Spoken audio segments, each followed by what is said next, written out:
Assalamualaikum warahmatullahi wabarakatuh.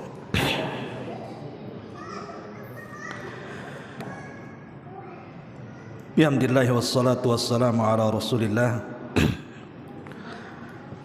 wa ala alihi wa sahbihi wa mawalah wa la hawla wa la quwata illa billahi wa ba'du. Alhamdulillah, segala puja dan puji hanya milik Allah subhanahu wa ta'ala. Salat dan juga salam kita hadiahkan kepada Rasul kita Nabi besar Muhammad sallallahu alaihi wa ala alihi wasallam. Ma'asyiral muslimin yang dimuliakan Allah subhanahu wa ta'ala, alhamdulillah, malam ini insyaallah kita akan mengkaji satu tema dari hadis Abi Hurairah radhiyallahu an, dan hadis ini tergolong hadis qudsi. Kita tahu bahwa hadis qudsi itu berbeda dengan Al-Quran, walaupun sama-sama firman Allah subhanahu wa ta'ala. Karena kalau Al-Quran itu makna dan lafadznya langsung dari Allah, tapi kalau hadis qudsi itu maknanya dari Allah tapi lafadznya dari Nabi sallallahu alaihi wasallam. Dan Quran itu lewat perantara Jibril. Kalau hadis qudsi tidak ada perantara antar Rasul dengan Allah subhanahu wa ta'ala. Al-Quran diibadahi bacaannya. Kalau kita baca Quran satu hurufnya 10 pahala, tapi hadis qudsi tidak. Dan Al-Quran dibaca dalam solat, sementara hadis qudsi tidak dibaca dalam solat. Bagi sebagian para ulama mengatakan membaca Al-Quran disunahkan berwudu, tapi baca hadis qudsi tidak disunahkan berwudu. Artinya banyak perbedaan soal Al-Quran dengan hadis qudsi, walaupun sama-sama qala Allah azza wa jalla, Allah berfirman. Baik dalam Sahih Bukhari dan Muslim dari hadis Abu Hurairah radhiyallahu an, Rasul bersabda, yaqulullahu tabaraka wa ta'ala, Allah subhanahu wa ta'ala berfirman, ana inda dhanni abdi bi wa ana ma'ahu idza dzakarani fa in dzakarani fi nafsihi dzakartuhu fi nafsi wa in dzakarani fi mala'in dzakartuhu fi mala'in khairi minhum. Dari Abu Hurairah radhiyallahu an, Nabi sallallahu alaihi wasallam bersabda, Allah berfirman, sesungguhnya saya bersama prasangka hambaku, dan aku akan bersamanya. Jika dia mengingatku dalam dirinya, aku pun akan mengingatnya dalam diriku. Tapi jika dia mengingatku di tengah-tengah keramaian manusia, maka aku pun akan mengingatnya di tengah keramaian para malaikat di atas sana, jauh lebih baik dibandingkan dia mengingatku. Hadis ini ikhwatu fiddin muliakan Allah azza wa jal, bicara tentang keajaiban zikir. Kita sering berzikir, baik selepas salat ataupun zikir pagi petang, atau sebelum tidur dan bangun dari tidur, dan begitu seterusnya. Terkadang kita kurang bergairah berzikir itu. Apa masalahnya? Masalahnya karena kita tidak paham apa itu zikir. Maka kajian di malam hari ini kita akan mengupas apa rahasia zikir dan apa zikir itu sendiri. Karena begini ikhwatu fiddin muliakan Allah azza wa jalla, kita bayangkan di sekitar kita, Kekuasaan Allah Subhanahu wa taala itu terbentang di mata kita. Ketika kita melihat langit, di situ ada kekuasaan Allah. Ketika kita melihat ke bumi, di situ juga banyak kekuasaan Allah. Bahkan ketika melihat diri kita sendiri dalam kaca, itu ada kekuasaan Allah. Wa fi anfusikum afala tubsirun, dan pada diri kalian itu ada tanda kuasa Allah. Artinya bahwa di sekeliling kita itu tanda-tanda kuasa Allah banyak, baik nikmatnya, kemudian kuasanya, penciptaannya, dan begitu seterusnya. Tapi kekuasaan yang terbentang di mata kita, terkadang kita dilupakan dari Allah. Padahal Allah di depan mata dengan kekuasaannya, tapi kita dilupakan pula menyebut-nyebutnya. Ya tentu faktornya banyak. Salah satunya karena syaitan, hawa nafsu, faktor dunia, dan begitu seterusnya. Tapi yang ingin saya jelaskan di sini tentang apa makna zikir, apa tingkatan-tingkatan zikir, apa keutamaan-keutamaan zikir, dan apa pandangan Al-Quran tentang zikir. Inilah pembahasan, mudah-mudahan cukup sampai Isya. Ma'asyiral muslimin yang dimuliakan Allah Subhanahu wa taala. Ulama bahasa mengatakan makna zikir itu artinya lawan daripada lupa. Zikir itu artinya ingat, berarti lawannya lupa. Dalam bahasa Arab, laki-laki zakar, za kaf ra, zakarun. Kalau perempuan untha. Kenapa laki-laki disebut zakar? Dari kalimat zikir. Karena laki-laki itu lebih banyak ingatannya dibandingkan perempuan. Jadi kekuatan ingatan laki-laki itu lebih dibandingkan ingatan wanita. Atau yang kedua, karena laki-laki itu lebih banyak disebut dibandingkan wanita. Makanya laki-laki dalam bahasa Arab disebut zakar, karena daya ingatnya yang kuat. Kemudian karena juga banyak disebut dibandingkan wanita. Makanya dalam dunia persaksian, perempuan itu dia separuh dari laki-laki. Laki-laki satu, perempuan dua, kan itu. Itu secara bahasa bahwa zikir itu artinya ingat, lawan daripada lupa. Atau ada yang mengatakan bahwa zikir itu sesuatu yang terucap dalam lisan. Berarti kalau ini maksudnya lawan daripada diam. Jadi zikir itu ada dua, lawan daripada lupa, ingat, atau lawan daripada diam, artinya bunyi. Ya, itu secara bahasa. Dari sini ma'asyiral muslimin yang dimuliakan Allah Azza wa Jalla, maka para ulama dari dua definisi ini membagi bahwa zikir itu dua macam. Ada namanya zikrun bil lisan, ada namanya zikrun bil qalbi. Ada zikir dengan lisan dan ada zikir dengan hati. Adapun zikir dengan lisan lawan daripada diam.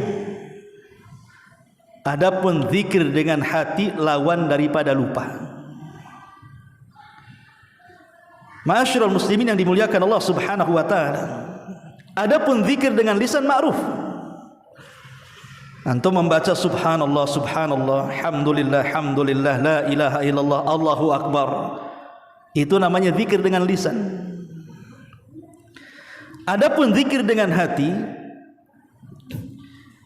itulah yang disebut dengan ingat Allah Subhanahu wa taala dari dosa-dosa yang kita lakukan.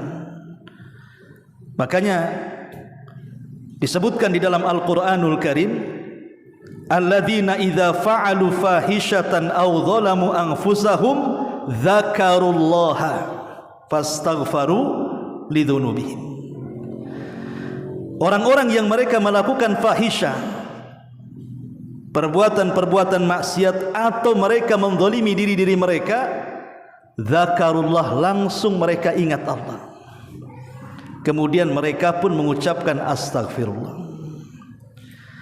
Jadi yang dimaksud zikir dengan hati itu artinya diingatkan kalau dia sedang maksiat sehingga dia berhenti dan dia menangis kepada Allah Subhanahu wa taala, sebagaimana hadis Nabi sallallahu alaihi wasallam ketika membicarakan tentang 7 kelompok yang akan mendapatkan naungan di hari yang tidak ada naungan kecuali naungan Allah. Salah satunya apa?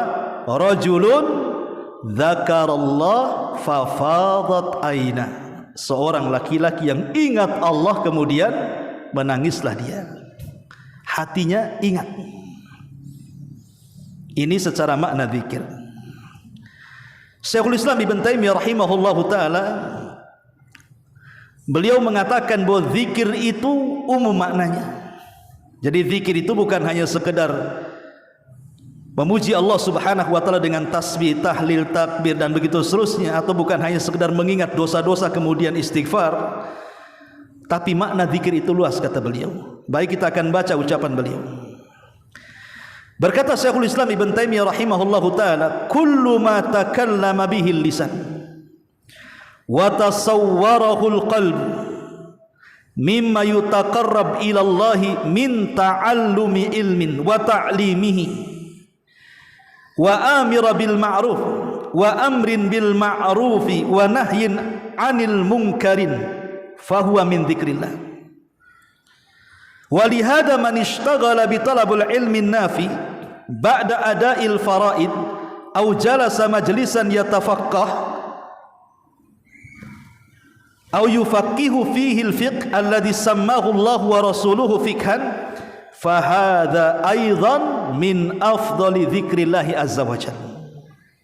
Perhatikan perkataan Ibnu Taimiyah, dia mengatakan setiap yang diucapkan oleh lisan dari ucapan yang baik atau sesuatu yang dipikirkan hati dari renungan-renungan kebaikan yang bisa mendekatkan diri kepada Allah Subhanahu wa taala, atau orang yang mengajarkan ilmu atau belajar ilmu, atau orang yang menyuruh manusia kepada kebaikan dan mencegah dari kemungkaran, itu semua disebut zikir.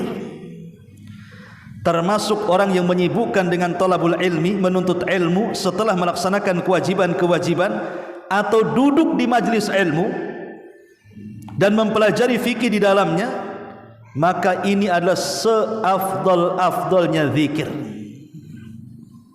Jadi sini zikir ini luas sebenarnya maknanya. Tidak mesti kemudian orang itu duduk membaca tasbih, takbir, tahlil dan begitu seterusnya, atau orang diingatkan akan dosa sehingga istighfar, tapi semua perbuatan baik itu disebut zikir. Ini menurut Syekhul Islam Ibn Taimiyah rahimahullahu taala. Yang menarik adalah ucapan Imam Ibnul Qayyim rahimahullahu taala. Beliau mengatakan bahwa seafdal-afdalnya zikir kalau terkandung 3 perkara. Seutama-utama zikir, kata Imam Ibnul Qayyim rahimahullahu taala, kalau terkandung 3 perkara. Pertama, kata beliau, as-sana'u, pujian. Yang kedua, ad-du'a'u, doa. Yang ketiga, ar-ri'ayatu, ri'ayah, diingatkan akan kebaikan Allah kepada kita. Ini kata Imam Ibnul Qayyim, kalau terangkai dari 3 perkara ini, inilah seafdal-afdalnya zikir. Pertama, as-sana. Sana itu artinya pujian. Allah Subhanahu wa taala memiliki asmaul husna dan sifat-sifat yang ula, nama-nama yang indah dan sifat-sifat yang baik. Ketika kemudian kita menyebut nama-nama Allah yang baik, Ar-Rahman, Ar-Rahim, Al-Malik, Al-Quddus dan begitu seterusnya, berarti kita sedang memuji Allah Subhanahu wa taala. Itu disebut as-sana. Atau dengan memperbanyak ucapan tasbih, tahlil, takbir, tahmid, itu disebut as-sana namanya, pujian. Yang kedua, ad-du'a, doa. Doa itu termasuk daripada zikir. Ketika kita katakan Rabbana atina fid dunya hasanah wa fil akhirati hasanah wa qina adzabannar. Maka ketika kita berdoa, doa apa saja, doa itu adalah zikir. Termasuk yang ketiga ar-riayah. Riayah itu maksudnya diingatkan kepada ihsan kebaikan Allah kepada kita. Seperti ucapan Ibrahim, fa idza maridtu fahuwa yashfin. Apabila aku sakit, dia yang mengobatiku. Jadi diingatkan akan nikmat Allah Subhanahu wa taala. Alhamdulillah, Allah masih memberikan kesehatan kepada saya. Alhamdulillah, Allah masih memberikan rezeki kepada saya, masih memudahkan urusan saya, masih memudahkan semua usaha saya. Itu disebut zikir namanya. Ingat akan kebaikan Allah kepada kita. Makanya Imam Abdul Qayyim rahimahullahu taala, kalau seseorang kemudian berdoa ataupun berzikir terangkai dari 3 kata ini, ats-tsana wad du'a war riayah, maka ini seafdal-afdalnya zikir dan doa. Jadi kalau kita hendak meminta sesuatu kepada Allah Subhanahu wa taala, mulai dengan pujian, dengan cara menyebut nama-namanya, apalagi Ismul A'zam kan itu. Kemudian kita ingat akan nikmat yang Allah anugerahkan kepada kita, baru kita berdoa meminta. Maka itu seafdal-afdalnya doa dan zikir, kata Imam Ibnul Qayyim rahimahullahu taala. Ma'asyiral muslimin yang dimuliakan Allah Subhanahu wa taala, ulama salaf mengatakan zikir itu adalah ruhnya sebuah amalan. Zikir itu adalah ruhnya sebuah amalan. Jasad antum kalau tidak ada ruh pasti mati. Jasad itu akan hidup kalau ada ruhnya. Maka amalan apapun kalau tidak ada zikirnya, percuma amalan itu. Mau solatnya, mau puasanya, mau hajinya, mau sedekahnya, sebutkan amal apa saja, kalau tidak ada zikir di situ, percuma. Karena zikir itu ruhnya amal. Dari sini Nabi SAW mengatakan apa? Mathalul ladzi yadhkuru rabbah wal ladzi la yadhkuru rabbah kamathalil hayy wal mayyit. Permisalan orang yang mengingat Rabbnya dengan yang tidak mengingat Rabbnya, permisalannya sama dengan orang hidup dan orang mati. Selama dia mengingat Allah, hidup dia. Selama tidak ingat Allah, mati dia. Makanya kita lihat Nabi SAW selalu memerintahkan kita dalam setiap ibadah dan aktivitas apapun dimulai dengan kata apa? Basmalah. Antum kalau kemana saja, melakukan apa saja, perbuatan apa saja, kerja apa saja, ucapkan basmalah. Keluar rumah, bismillahi tawakkaltu 'alallah la haula wala quwata illa billah. Masuk ke masjid, bismillahi Allahumma aftahli abwaba fadlik. Masuk kamar mandi, bismillahi a'udzubillahi minal khubthi wal khaba'ith. Ketika kita bergaul dengan istri kita di malam, bismillahi Allahumma jannibi syaitan wa jannibna syaitan ma razaqtana. Semua doa, semua zikir, semua amal soleh, lakukan zikir di situ. Minimalnya baca basmalah. Karena amal apapun kalau tidak Allah disebut di situ, maka terputus barokahnya. Makanya kenapa para ulama mengatakan bahwa zikir itu adalah ruhnya amal. Orang kalau solat tidak ingat Allah, solat anda untuk siapa?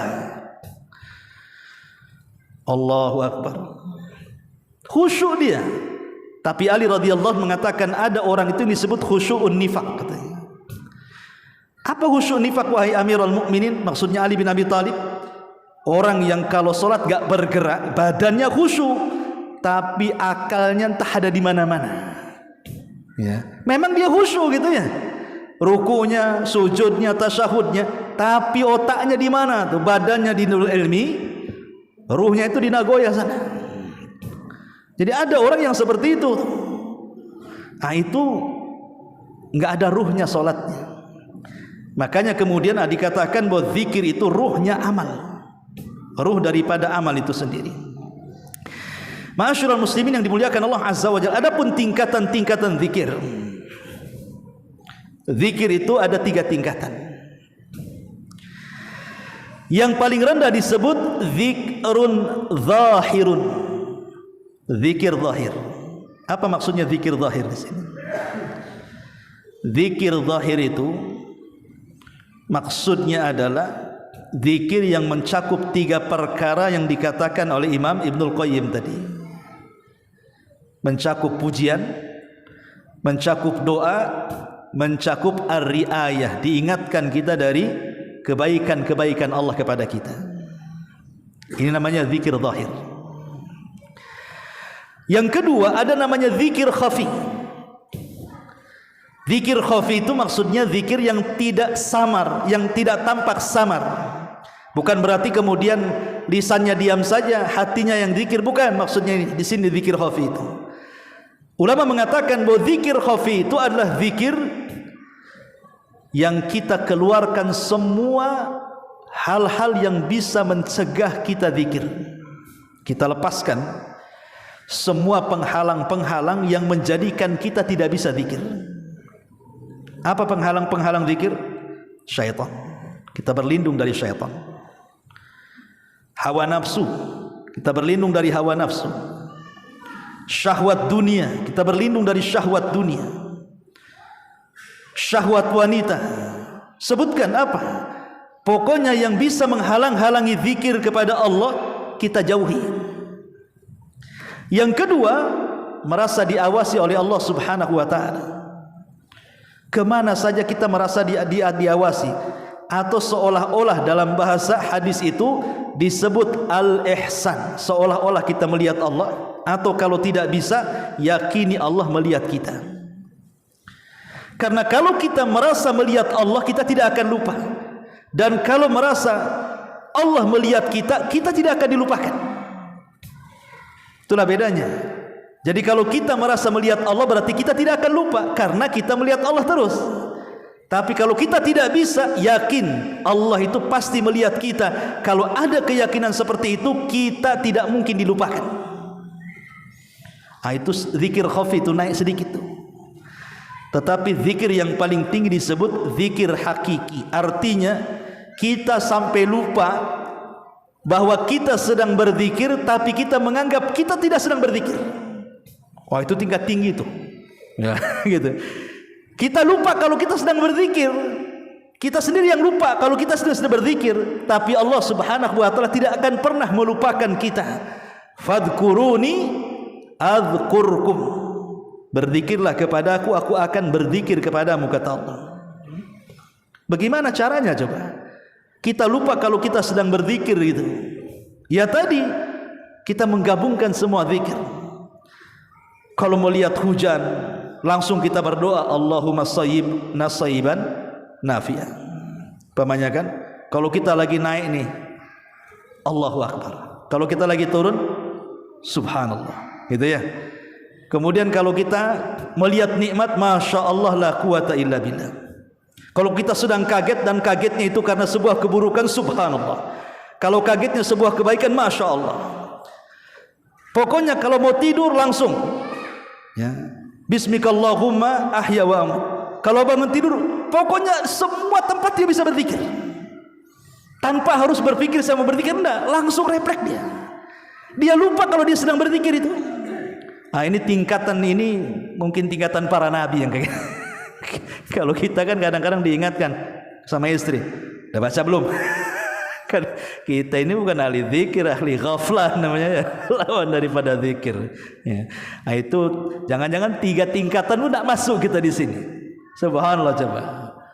Jadi ma'asyiral muslimin yang dimuliakan Allah Subhanahu wa ta'ala. Tapi yang menarik di sini adalah zikir ini amalan yang ringan, tapi mendulang pahala banyak. Anak kecil bisa zikir, anak remaja bisa zikir, orang tua bisa zikir, perempuan bisa zikir, laki-laki bisa zikir, orang sehat bisa zikir, orang sakit bisa zikir, orang safar bisa zikir, orang mukim bisa zikir, orang duduk, baring, berdiri, dimanapun orang bisa zikir. Itulah ibadah yang tidak ada ruang waktu, tidak ada ruang tempat. Itulah zikir. Di mana saja kita bisa zikir. Tapi lihat bagaimana Nabi SAW mengatakan kepada para sahabatnya, ala ukhbirukum bi khairi min a'malikum wa azkaha inda malikikum wa arfa'uha fi darajatikum wa khairun lakum min infaqiz zahabi wal warik wa khairun lakum min an talqau aduwakum fatadribu a'naqahum wa yadribu a'naqakum. Qalu bala ya Rasulullah. Qala dzikrullahi azza wa jalla. Kata Nabi, maukah ku habarkan kepada kalian amalan yang paling baik satu, bisa membersihkan hati-hati kalian dua, bisa mengangkat derajat kalian di sorga tiga, lebih baik daripada infak emas dan perak, lebih baik daripada berjumpa musuh dalam peperangan engkau membunuh atau engkau dibunuh. Kata sahabat, amalan apa itu? Kok dalam satu amalan bisa menghasilkan 5 keutamaan?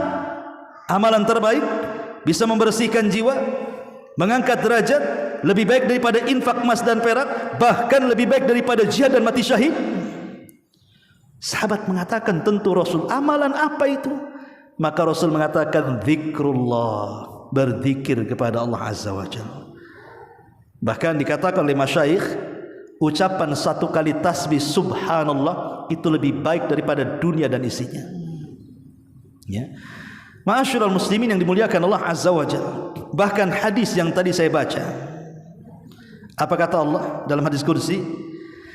In dzakarani fi nafsihi dzakartuhu fi nafsi wa in dzakarani fi mala'in dzakartuhu fil mala'i khairi minhum.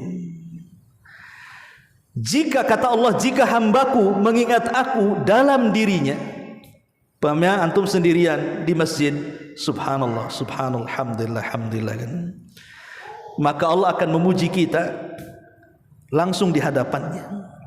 Allah puji kita di hadapan Allah. Tetapi kalau kita zikir di keramaian, pamannya antum lagi kerja di kantor, subhanallah, subhanallah, subhanallah, antum lagi di pasar, subhanallah, subhanallah, antum di pekerjaan, subhanallah, subhanallah, pokoknya zikir apa saja, maka aku akan berzikir, maksudnya memuji kalian di hadapan makhluk yang ada di langit sana, jauh lebih baik dibandingkan zikir kita kepada Allah Subhanahu wa taala. Subhanallah. Coba bayangkan antum menjadi selebritis langit, disebut-sebut nama kita di hadapan para malaikat, di hadapan Jibril, Mikail, Israfil, malaikat Arasy, subhanallah. Kalau kita berzikir di keramaian, maksudnya di tengah-tengah keramaian kita masih bisa mengucapkan subhanallah, subhanallah. Di saat bekerja masih bisa mengucapkan subhanallah, alhamdulillah. Pokoknya di tengah-tengah orang ramai kita masih bisa berzikir gitu. Di tengah-tengah orang ngobrol nih, kita berzikir pula. Nah, gitu maksudnya. Ma'asyiral muslimin yang dimuliakan Allah Subhanahu wa taala. Adapun keutamaan zikir. Satu, itmi'nanul qulub. Menjadi tenang hati kita. Ketenangan hati itu adalah surga dunia, ikhwan. Imam Ibnul Qayyim mengatakan, "Man lam yadkhul al-jannata fid dunya lam yadkhulil jannata fil akhirah." Orang kalau tidak masuk surga dunia, jangan harap bisa masuk surga akhirat. Jadi orang kalau tidak masuk surga di dunia, dia tidak akan pernah masuk surga di akhirat. Apa yang dimaksud surga dunia di sini? Imam Ibnul Qayyim mengatakan yang dimaksud surga dunia adalah itmi'nanul qalbi, ketenangan hati. Itulah surga dunia. Sebab hati yang tidak tenang itu apapun tidak bisa dilakukan. Orang kalau tidak tenang nggak bisa sholat. Pemanya antum ada masalah nih, jangan masalah pekerjaan, masalah keluarga saja, bertengkar dengan istri, mana bisa antum sholat? Allahu Akbar kemana-mana atau tak? Ya. Ada masalah di kantor, sholat nggak bisa khusyuk. Ya. Sebutkan masalah apa, dibawa ke sholat nggak bisa. Apalagi kemudian mau ibadah-ibadah yang lain, malas itu. Tapi kalau hati senang, hati tenang, Masya Allah, ibadah apapun bisa lakukan tanpa beban. Itu yang disebut dengan surga dunia, kata Imam Ibnu Qayyim. Lah salah satunya ketenangan hati itu bisa didapat dengan zikir. Ala bi dzikrillah tatmainnul qulub. Ingatlah dengan zikir kepada Allah hati tenang. Ini yang pertama. Yang kedua, an-najatu minal bila. Selamat dari bahaya. Antum kalau ada masalah apapun yang antum hadapi, perbanyak zikir.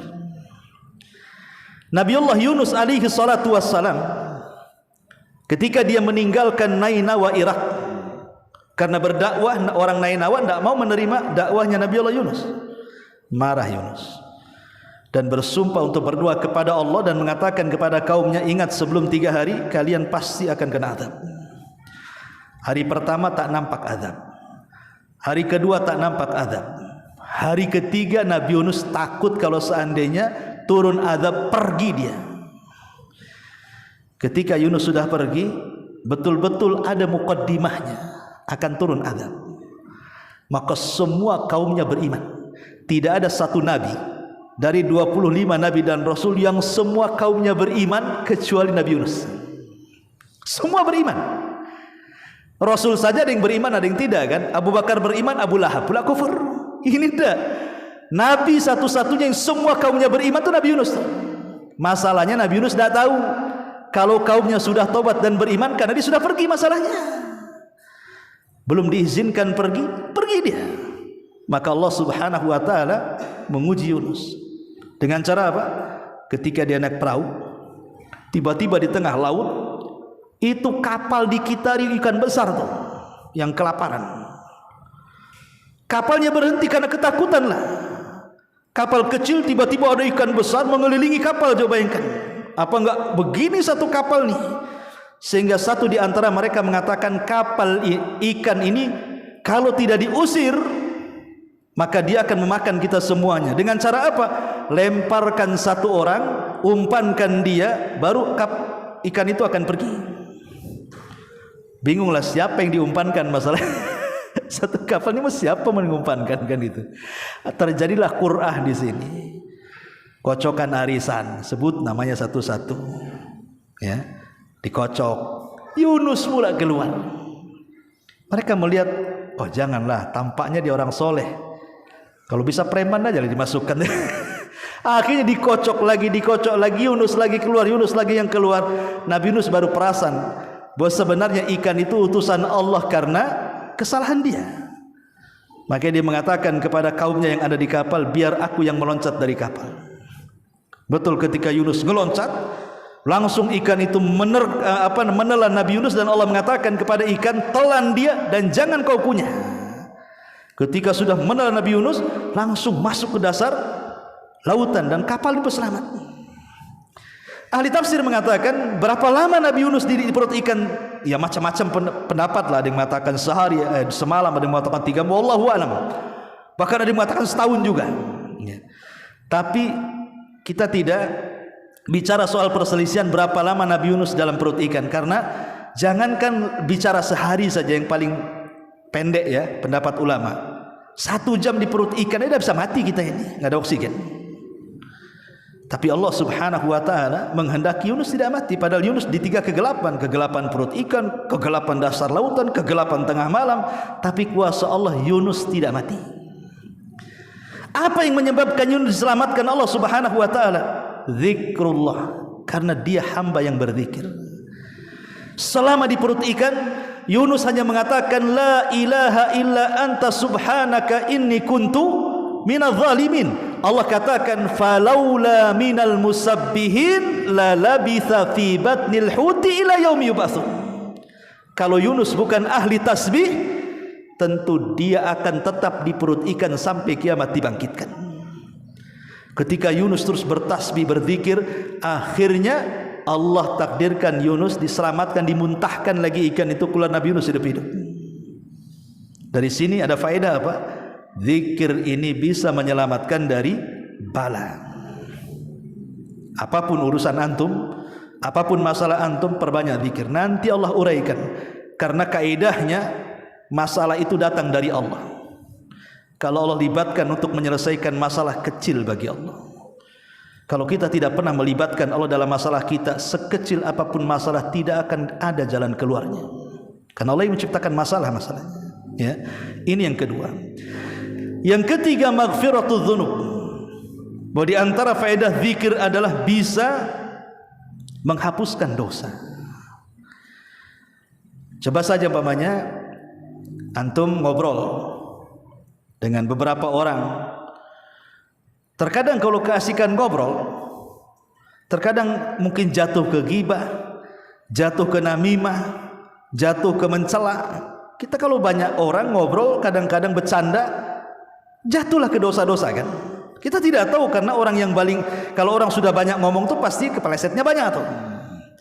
Tapi Nabi SAW mengarahkan apabila kita bermajlis, kemudian selesai kita bermajlis membaca doa kafaratul majlis, subhanakallahumma wa bihamdika asyhadu an la ilaha illa anta astaghfiruka wa atubu ilaik. Apa kata Rasul?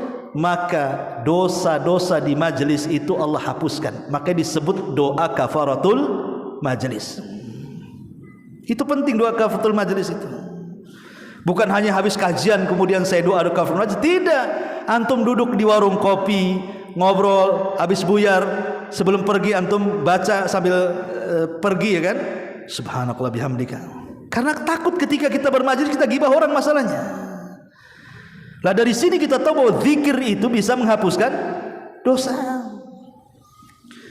Dan Allah mengatakan wadz-dzakirinallaha katsiran wadz-dzakirat a'addallahu lahum maghfiratan wa ajran 'azima. Dan orang-orang yang mengingat Allah dengan mengingat yang banyak, baik laki-laki ataupun perempuan, Allah sudah siapkan ampunan dan pahala besar.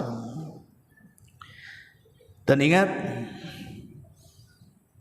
orang dikatakan ahli zikir. Kalau antum ingin mendapatkan predikat ahli zikir, apakah setiap hari dari pagi, siang, sore, malam antum bertasbih, bertahlil, bertakbir dan begitu seterusnya baru dikatakan ahli zikir? Tidak. Ulama mengatakan seperti yang dikatakan oleh Al-Imam Ibnu Salah rahimahullahu taala, orang dikatakan ahli zikir itu kalau dia melanggengkan zikir di 4 tempat. Pertama, zikir selepas sholat. Selepas sholat kita berzikir. Yang kedua, zikir ketika sebelum tidur dan setelah tidur. Yang ketiga, zikir pagi dan petang. Zikir pagi dan petang. Sudah nih, zikir pagi dan petang. Kemudian yang keempat, ada yang mengatakan zikir keluar rumah. 4 perkara ini. Pertama, zikir selepas sholat. Yang kedua, zikir pagi dan petang. Yang ketiga, zikir sebelum tidur dan sesudah. Dan yang keempat, zikir ketika keluar rumah. Kalau antum bisa melakukan setiap hari, maka antum disebut ahli zikir. Itulah yang Allah mengatakan, ya ayyuhalladzina amanu dzkurullaha dzikran katsira. Wahai orang-orang yang beriman, berzikirlah kepada Allah dengan zikir yang banyak. Maksudnya disebut ahli zikir bukan terus zikir, sariawan lah kita dibuatnya. Maksudnya cukup di 4 tempat ini saja antum lakukan, itu termasuk ahli zikir. Dan kalau disebut ahli zikir berarti akan banyak keutamaan yang antum dapatkan. Abu Hurairah radhiyallahu anhu, dia mengatakan salasatun, menukilkan dari hadis Nabi, kata Abu Hurairah, Rasul bersabda, salasatun la yuraddu du'auhum. Ada 3 kelompok tidak mungkin ditolak doanya, pasti diijabah. Yang pertama, adz-dzakirullaha katsira, orang yang banyak berzikir, ahli zikir. Jadi kalau orang melanggengkan 4 zikir di 4 tempat tadi, sehingga disebut ahli zikir, doanya tidak mungkin ditolak. Ini satu. Yang kedua, da'watul madhlum, doa orang yang dizalimi tidak mungkin ditolak walaupun dia orang kafir. Apalagi yang berdoa orang muslim, orang kafir aja akan dikabulkan doanya kalau dia dari pihak yang dizalimi, bukan karena kekafirannya, karena Allah tidak suka dengan kezaliman. Kemudian yang ketiga, al-imamul muqsit, pemimpin yang adil. Pemimpin yang adil ini kalau berdoa mustajab. Tapi kalau pemimpin yang zalim, dia yang kewalat karena rakyatnya mendoakan dia keburukan. Dari sini kita tahu bahwa kalau kita sampai memiliki predikat ahli zikir, cukup melaksanakan zikir di 4 tempat tadi, maka Rasulullah SAW mengatakan doanya tidak mungkin ditolak. Artinya mustajab. Ya, ini terus salah satu daripada keutamaan zikir kepada Allah Subhanahu wa taala. Ini juga di antara keutamaannya. Kemudian juga di antara keutamaan berzikir kepada Allah Subhanahu wa taala, al-falah, mendapatkan keberuntungan. Karena Allah mengatakan wadhkurullaha katsiran la'allakum tuflihun. Berzikirlah kepada Allah dengan zikir yang banyak supaya kalian beruntung. Dan zikir kepada Allah sama dengan Allah menyebut-nyebut kita di hadapan makhluk yang ada di atas sana. Zikir kepada Allah Subhanahu wa taala juga menunjukkan bahwa kita akan mendapatkan berbagai macam keutamaan. Salah satunya, keutamaan yang paling besar dari zikir adalah terbimbingnya kita ke jalan surga. Karena setiap kita maksiat diingatkan, setiap kita maksiat diingatkan dengan Allah Subhanahu wa taala sehingga kita terjaga. Ma'asyiral muslimin yang dimuliakan Allah Subhanahu wa taala, adapun penghalang-penghalang zikir. Yang pertama, mulazamatus syaitani lahum. Karena ada syaitan yang senantiasa melekat di badan kita. Seperti apa contohnya? Orang masuk kamar mandi tidak baca ta'awud. Kalau orang masuk kamar mandi kita tidak baca a'udzubillah minasyaitan gitu, minal khubthi wal khaba'ith, maka aurat kita akan tampak kepada mereka. Syekh Abdullah Imam dalam kitabnya Alam Jin, Syekh Abdul Imam menyebutkan salah satu jatuh cinta jin kepada manusia adalah ketika aurat kita terus tampak di hadapan mereka. Kapan itu? Ketika masuk kamar mandi tidak berzikir, tidak ta'awud dari khubthi wal khaba'ith, maka lama-lama setan akan nonton aurat kita terus, lama-lama jatuh cinta. Dan itulah sebahaya bahasa jin yang disebut dengan jinnul asyik namanya, yang akan melekat pada badan kita. Maka kalau sudah banyak setan di badan kita, itu sulit untuk berzikir, ya. Kemudian juga yang kedua, hawa nafsu. Hawa nafsu itu yang mendorong kita ini susah berzikir kepada Allah. Di mana setan melahirkan syubhat dan hawa nafsu melahirkan syahwat. Kalau ada syubhat dan syahwat, sulit kita berzikir kepada Allah Subhanahu wa taala. Inilah di antara, dan banyak lagi penghalang-penghalang zikir, dilalaikan dari anak-anak, keluarga, kawan-kawan yang jahat, cinta dunia, dan begitu seterusnya. Itulah di antara penghalang-penghalang zikir. Tapi masih banyak pembahasan, tapi sudah isya. Kita lanjutkan dengan kesempatan. Mudah-mudahan ada manfaatnya. Subhanakallahumma bihamdika asyhadu an la ilaha illa anta astaghfiruka wa atubu ilaik. Allahu ta'ala alam. Assalamualaikum warahmatullahi wabarakatuh.